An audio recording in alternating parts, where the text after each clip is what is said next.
Hello everyone, welcome to RPSC study hub.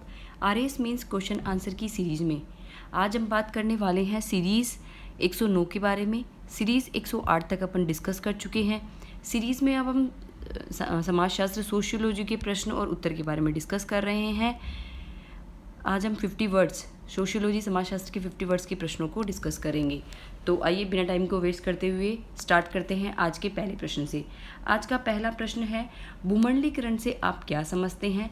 भूमंडलीकरण के प्रभावों का उल्लेख कीजिए। भूमंडलीकरण से आप क्या समझते हैं? भूमंडलीकरण के प्रभावों का उल्लेख कीजिए। यानी ग्लोबलाइजेशन क्या है, ग्लोबलाइजेशन के अफेक्ट्स, इसके बारे में आपको डिस्कस करना है, उल्लेख करना है। अब उसके बाद में है भूमंडलीकरण क्या है। भूमंडलीकरण एक ऐसी निरंतर चलने वाली प्रक्रिया है जिसमें विश्व के विभिन्न देश होंगे, विभिन्न अर्थव्यवस्थाएं होती है, समाज होते हैं, संस्कृति होती है। इन सभी का क्या होता है? तीव्र एकीकरण होता है। भूमंडलीकरण के तहत विश्व में आर्थिक, सामाजिक, राजनीतिक, सांस्कृतिक व वैचारिक तत्वों का मुक्त प्रवाह होता है। यानी अगर हम दोबारा देखें कि ऐसी निरंतर चलने वाली प्रक्रिया जिसमें विश्व के विभिन्न देश, क्षेत्रीय अर्थव्यवस्थाएं, समाज, संस्कृति सभी का तीव्र एकीकरण होता है और साथ ही विश्व में आर्थिक, सामाजिक, राजनीतिक, सांस्कृतिक व वैचारिक तत्वों का मुक्त प्रवाह भी होता है। ओके, अब हम प्रभावों का देखें तो सकारात्मक प्रभाव भी पड़ता है तो नकारात्मक प्रभाव पड़ता है। दोनों प्रभाव हमको लिखने हैं ऐसे टेबल बना के। सकारात्मक प्रभाव में क्या है? आर्थिक प्रभाव में ये है, गुणवत्तापूर्ण वस्तुओं व सेवाओं तक पहुंच होती है, बाह्य प्रेषण की प्राप्ति में वृद्धि होती है, उत्पादकता में वृद्धि होती है। आर्थिक प्रभाव यानी वस्तुओं और सेवाओं की गुणवत्ता में वृद्धि तो होती है, साथ ही उनकी पहुंच भी सुनिश्चित होती है और बाह्य प्रेषण की प्राप्ति में सहायक भी होती है। उत्पादकता में वृद्धि होती है, गुणवत्ता में वृद्धि होती है। तो आर्थिक रूप से हम क्या बनते हैं? सक्षम बनते हैं। आर्थिक क्षेत्र को काफ़ी लाभ होता है। इसी तरह राजनीतिक प्रभाव में ये होता है, लोकतंत्र का प्रसार संपूर्ण विश्व में हुआ, सुशासन की अवधारणा का विकास हुआ, राजनीतिक सहयोग के लिए क्षेत्रीय संगठन जैसे EU, यूरोपियन यूनियन हो गया, और G20 जैसे का निर्माण भी हुआ। तो इससे क्या हुआ? लोकतंत्र का संपूर्ण देश में विस्तार होता है और भारत सबसे बड़ा लोकतंत्र भी है जो कि पूरे विश्व में ख्याति प्राप्त है। सुशासन की अवधारणा का विकास होता है। राजनीतिक सहयोग के लिए क्षेत्रीय संगठन भी जन्म लेते हैं। इसी तरह हम और देखिए सांस्कृतिक प्रभावों की बात करें तो सांस्कृतिक प्रभाव ये हो सकता है, स्थानीय संस्कृति में भाषा, खान पान, संगीत, फैशन आदि में वैश्विक प्रभाव काफ़ी अधिक मात्रा में देखा गया। स्थान में, भाषा में, खान पान में, रहन सहन में, फैशन में, इनमें भी वैश्विक प्रभाव दिखाई देता है। वैचारिक प्रभाव में ये हो गया, शिक्षा, ज्ञान, विचार, तकनीकी आदान प्रदान, ये सभी कार्य जो है इसके द्वारा किए गए। तो आर्थिक हो गया, राजनीतिक हो गया, सांस्कृतिक हो गया, वैचारिक हो गया। ये तो हमने देख लिया सकारात्मक। अब हम देखेंगे नकारात्मक प्रभाव। नकारात्मक प्रभाव क्या है? नकारात्मक प्रभाव ये है, स्थानीय स्तर पर रोजगार के अवसर छीन लिए गए। स्थानीय स्तर पर क्या हुआ? रोजगार के अवसर छिन गए। क्योंकि जब ग्लोबलाइजेशन हो गया तो बाहर आउटसाइडर को भी रोजगार मिलना प्रारंभ हो गया। तो कई बार क्या होता है, क्षेत्र विशेष में स्थानीय रोजगारों को छिन जाता है। श्रम के लचीलेपन से श्रमिक कमजोर व असुरक्षित हो गए हैं। अब श्रम क्या हो गया? लचीलापन हो गया है, उससे क्या हो गया? श्रमिक कमजोर हो गया है और असुरक्षित भी हो गया है, और मशीनीकरण को भी बढ़ावा मिला है, तो उसके कारण भी रोजगार छिने हैं।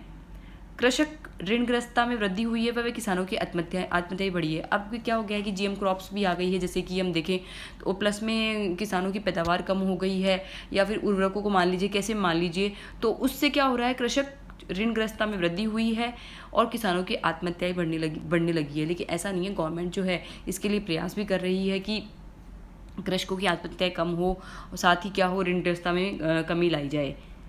लेकिन इसका अपन को नकारात्मक प्रभाव लिखना है, सकारात्मक प्रभाव लिखना है, तो हमको क्वेश्चन की प्रकृति के अनुसार ही उत्तर देना है, अनावश्यक कुछ भी नहीं लिखना है।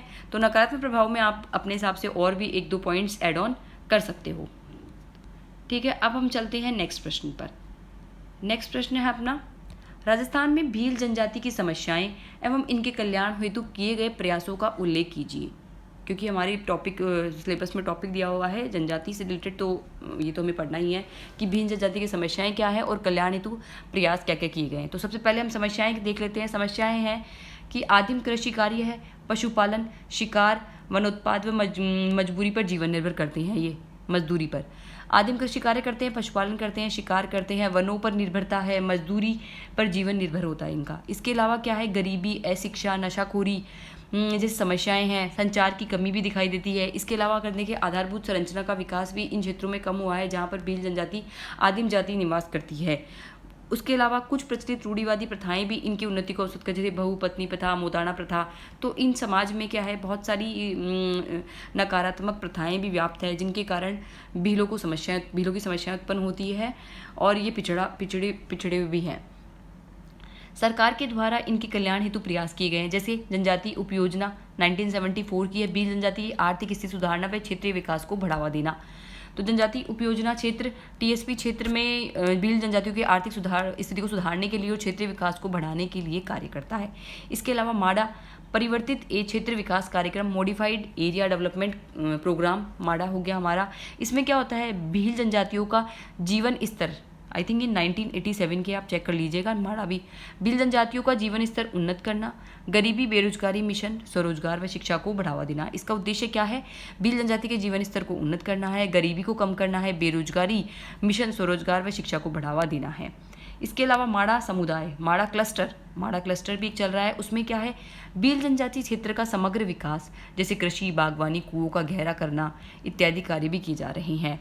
और माँबाड़ी योजना में क्या है, भील जनजाति क्षेत्रों के जिलों, उसमें जैसे हो गया उदयपुर, सिरोही, डूंगरपुर, बांसवाड़ा, प्रतापगढ़ के ऐसे ढाणी फला जिनमें 6 से 12 आयु सीमा के जनजाति बालक बालिकाओं के अध्ययन हेतु प्रारंभिक पाठशालाएं नहीं हैं, उन क्षेत्रों में शिक्षा कक्षों के रूप में माँबाड़ी केंद्र स्थापित किए गए हैं जनजाति क्षेत्रीय विकास विभाग के द्वारा। तो ये हो गया हमारा माड़ा क्लस्टर। 6 से 12 वर्ष के बच्चे हैं, ये आप ध्यान रखिएगा। इसके अलावा कालीबाई भील मेधावी छात्र स्कूटी योजना के तहत निःशुल्क स्कूटी वितरित भी की जाती है। तो ये हो गए। इसके अलावा एकलव्य स्कूल खोले गए हैं, एकलव्य। उसके अलावा अगर हम देखें तो एकलव्य एक स्कूल, उसके अलावा सरकार ने वन उत्पाद से रिलेटेड भी एक वन धन योजना भी शुरू करी थी, और भी बहुत सारी स्कीम जो है वो गवर्नमेंट ने आदिवासी क्षेत्रों के विकास के लिए स्टार्ट करी थी, जिनका लाभ इन समाज को मिल रहा है और ये काफ़ी प्रगति भी कर रहे हैं और इनका उत्थान भी हो रहा है। नेक्स्ट प्रश्न है अपना, वैश्वीकरण को समझाते हुए इसके प्रभावों का मूल्यांकन कीजिए। वैश्वीकरण के प्रभाव को समझाते हुए प्रभाव का मूल्यांकन कीजिए। आप इसी जो यही प्रश्न अपने, जैसे ये वाला प्रश्न है, मैं आपको दिखाती हूँ। ये तो अपन देखा, भूमंडलीकरण से आप क्या समझते हैं, भूमंडलीकरण के प्रभाव का उल्लेख कीजिए। ग्लोबलाइजेशन का प्रभाव, तो ये सकारात्मक प्रभाव, नकारात्मक प्रभाव। इसी प्रश्न को करने का तरीका एक और भी है, देखो आप। वैश्वीकरण को समझाते हुए इसके प्रभाव का मूल्यांकन कीजिए, यानी ग्लोबलाइजेशन के इफेक्ट्स का करना है। तो अब वहाँ तो हमने सकारात्मक कराई है, लेकिन इसका तरीका आप एक और देख लीजिए। वैश्वीकरण एक गतिशील प्रक्रिया है जिसमें विश्व के विभिन्न देशों, क्षेत्रीय अर्थव्यवस्थाओं, समाजों, संस्कृति का तीव्र एकीकरण होता है। ये तो आपको डेफिनेशन वहाँ से देख लेनी है। लेकिन सकारात्मक और नकारात्मक में आप देखिएगा। सकारात्मक जैसे ये हो गया, आर्थिक उदारीकरण को बढ़ावा, व्यापार में वृद्धि, गुणवत्तापूर्ण सामाजिक व्यवहार के नियम बना, जाति का लचीलापन हो गया, सांस्कृतिक गतिशीलता पर, मल्टीप्लेक्स शॉपिंग मॉल कल्चर पर बल दिया गया। नकारात्मक, ये पॉइंट्स भी आप वहाँ पर ऐड कर दीजिएगा, ठीक है। तरीका वो ज़्यादा अच्छा है क्योंकि सकारात्मक नकारात्मक, लेकिन उसमें आप सामाजिक सांस्कृतिक में 1-2 पॉइंट और ऐड कर दीजिएगा। नकारात्मक, स्थानीय स्तर पर रोजगार के अवसर छिन गए हैं, ये तो सेम है ही। लचीलापन, कमजोर, कृषि आत्महत्याएं, ये तो सेम ही है। लेकिन आपको वहाँ पर क्या करना है, जैसे कुछ पॉइंट्स है कि अंतर्राष्ट्रीय व्यापार में वृद्धि हुई है, गुणवत्तापूर्ण सेवाओं तक पहुँच हो गई है।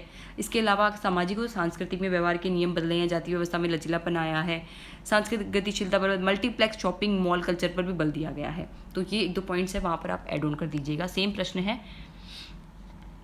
नेक्स्ट प्रश्न है अपना, दहेज प्रथा के कारणों का उल्लेख करते हुए समाज पर इसके प्रभावों को समझाइए।